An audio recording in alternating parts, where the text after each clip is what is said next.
اور اللہ نے سکھا دیے آدم علیہ السلام کو تمام اشیاء کے نام، پھر پیش کیا انہیں فرشتوں کے سامنے اور فرمایا بتاؤ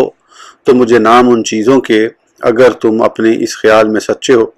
عرض کرنے لگے ہر عیب سے پاک تو ہی ہے، کچھ علم نہیں ہمیں مگر جتنا تو نے ہمیں سکھا دیا، بے شک تو ہی علم و حکمت والا ہے۔ فرمایا اے آدم بتا دو انہیں ان چیزوں کے نام۔ پھر جب آدم علیہ السلام نے بتا دیے فرشتوں کو ان کے نام تو اللہ نے فرمایا کیا نہیں کہا تھا میں نے تم سے کہ میں خوب جانتا ہوں سب چھپی ہوئی چیزیں آسمانوں اور زمین کی، اور میں جانتا ہوں جو کچھ تم ظاہر کرتے ہو اور جو کچھ تم چھپاتے ہو۔ اس مقام پر اس بات کا بیان ہو رہا ہے کہ ایک خاص علم میں اللہ تبارک و تعالیٰ نے آدم علیہ السلام کو فرشتوں پر شرف اور فضیلت عطا فرمائی۔ یہ واقعہ فرشتوں کے سجدہ کرنے کے بعد کا ہے، وہ حکمت خداوندی جو آپ کے پیدا کرنے میں تھی، جس کا علم فرشتوں